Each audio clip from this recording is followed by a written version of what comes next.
Bonjour, aujourd'hui nous allons voir les équations à une inconnue.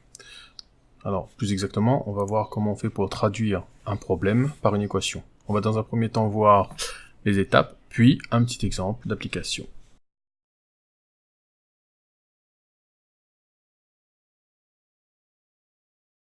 Concernant les étapes, la première étape consiste à lire avec attention. Je rappelle ce que ça veut dire. Ça veut dire qu'après la lecture de l'énoncé, vous devez être en mesure de revoir ou de redire l'énoncé dans votre tête. Prenez votre temps pour cette phase.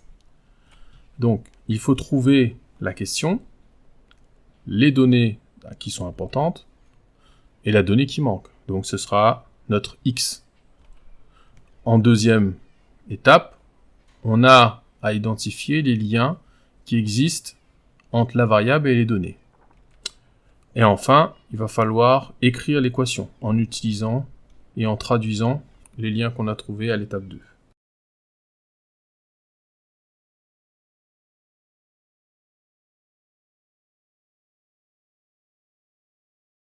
Alors ici, c'est un petit tableau qui va vous permettre de savoir à quel moment on va faire addition, soustraction, multiplication, division. Donc à gauche, ce sont les termes qu'on va utiliser en français, et à droite, les termes qu'on va utiliser en mathématiques. Donc addition, à droite, soustraction, multiplication, division. Et à gauche, on a les termes en français.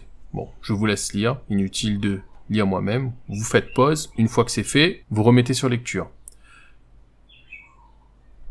Bien, donc vous avez lu le document que vous voyez ici, vous l'avez dans votre fascicule bien entendu.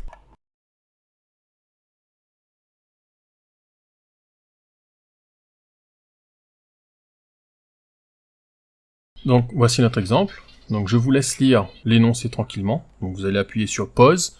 Une fois que vous aurez lu avec attention, vous mettez de nouveau sur lecture. Bien, vous avez lu. Donc on va surligner ensemble les parties qui sont importantes. Donc la première, c'est Newton donne sa part, donc on ne sait pas combien. Einstein donne 10 € de plus que Newton.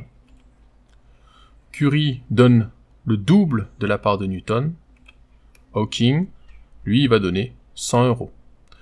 Ensuite, à eux 4, donc ici il y a 4 personnes, ils ont en tout 250 €. Et la question, donc vous avez vu la flèche apparaître en bas à droite, comment savoir combien a donné chaque personne? Alors, les couleurs, je vais les conserver pour ce qui est de l'écriture de l'équation.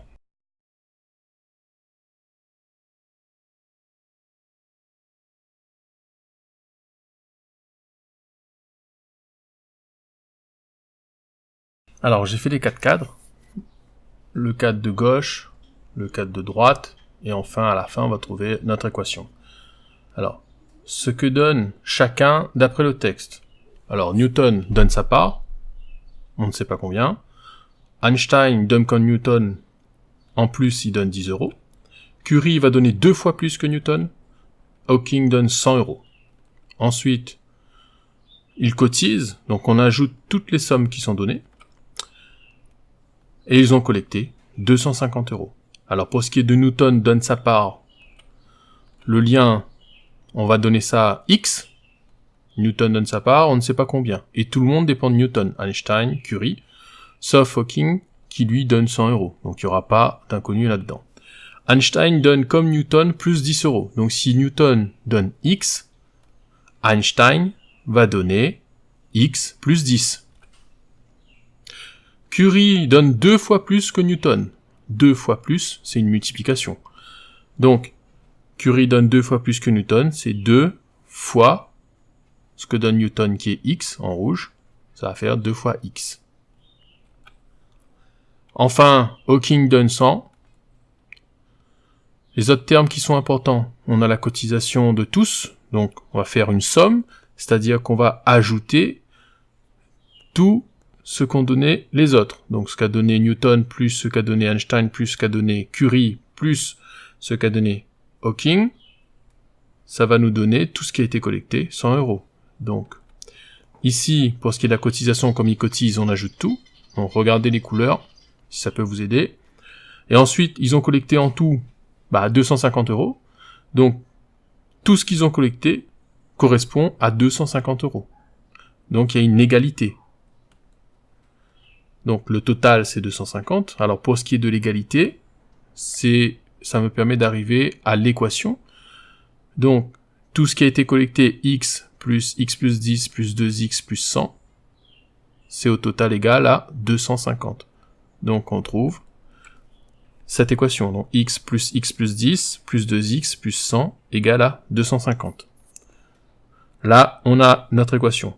Bon, après simplification, ça donne 4x plus 110 égale 250. On verra ça un peu plus tard. C'est la fin. Bon, vous avez été attentifs, je l'espère.